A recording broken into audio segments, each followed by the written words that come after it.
नमस्ते हजुरहरू, welcome back unbox again. आज चाहिँ मैले आलुको रेसिपी लिएर आएको छु।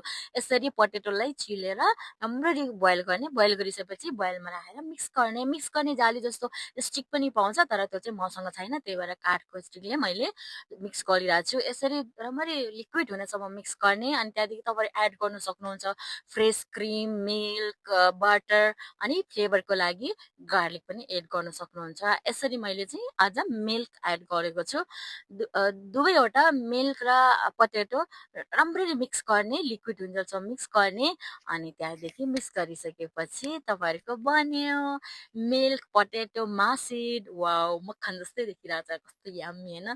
अनि यसरी हेल्दी फुड रेसिपी हो यो चाहिँ होइन। Wow, yummy. अनि अझ यसरी मैले पम्किन र स्विट पोटेटो, फर्सी अनि सक्खरखण्ड पनि काटेर बोइल गर्न लागिरहेको छु।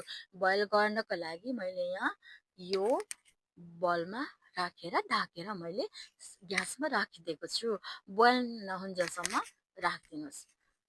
अब बोइल भइसकेपछि निकालेर राम्ररी फिल गर्नुहोस्, छिल्नुहोस् अनि मिक्स गर्नुहोस्। यसमा तपाईँहरू पनि स्वाद अनुसारले तपाईँहरू एड गर्न सक्नुहुन्छ, मिल्क, फ्रेस क्रिम, गार्लिक। आज मैले चाहिँ बटर र गार्लिक मात्र एड गरेको छु। यसरी बन्यो पम्किन स्विट पोटेटो मासिड।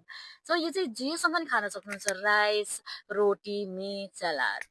आज मलाई धेरै दिन पछाडि राजमा खान मन लागेको छ, अनि त्यही भएर आज मैले राजमा बनाउने निर्णय गरेको छु। यसरी मैले राजमालाई बोइल गरिसकेँ। बोइल गरेर फ्राई गर्नको लागि तावामा जिरा हल्का फुराएको छु। यो ब्राउन हुनेसम्म राख्नुहोस्, अनि ब्राउन भइसकेपछि सानो सानो काटेर अनियन एड गर्नुहोस्। यसमा मैले हल्का फ्लेभरको लागि करी लिभ्स पनि एड गरेको छु, अनि यसले चाहिँ ब्राउन हुनेसम्म फ्राई गर्नुहोस्। अनि यसमा मैले कोरेसोमा गार्लिक अनि जिन्जरलाई कोरेर होइन, अदुवा र लसुनलाई सानो सानो कोरेर यसलाई एड गरेको छु, मिठो स्वादको लागि अनि राम्रो बास्नाको लागि है। अनि यसरी यसलाई पनि ब्राउन नहुन्जेलसम्म फ्राई गर्ने। यसरी ब्राउन हुनलाई मैले फ्राई गरिरहेको छु। अनि यसमा फ्राई गरिसकेपछि ब्राउन भइसकेपछि बोइल गरेको राजमालाई एड गर्नु सक्नुहुन्छ। अनि मैले यसरी बोइल गरेको राजमालाई मिक्स गर्दैछु। मिक्स गरिसकेपछि यसरी फ्राई गरेर अनि 2 देखि 3 मिनटसम्म पाक्न दिनुहोस्। एकछिन चलाएर राख्नुहोस् यसरी, अनि त्यहाँदेखि अझ बाक्लो भएर थप स्वादिष्ट हुन्छ है। अनि यसरी तपाईँले एड गर्न सक्नुहुन्छ फ्लेभरको लागि यहाँ लसुनको पात, प्याजको पात अथवा धनियाँको पात। यसरी मैले चाहिँ आज कोरिएन्डर लिभ्स एड गरेको छु है। यसरी मैले धनियाँलाई छोटो छोटो काटेर, सानो सानो काटेर मैले एड गरेको छु। Wow, what the flavour. तयार भयो यसरी राजमा।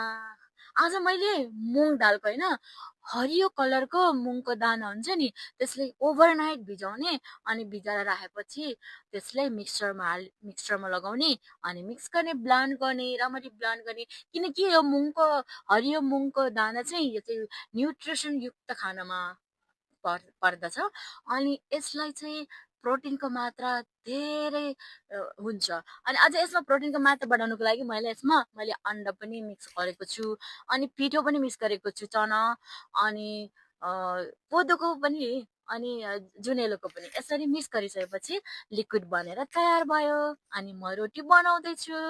यसरी ग्रिन कलरको हरियो रोटी बनेको छ, प्रोटिनयुक्त, न्युट्रिसनको मात्रा भारी, अनि जसले न्युट्रिसनको कम हुन्छ त्यसले राम्रो हुन्छ।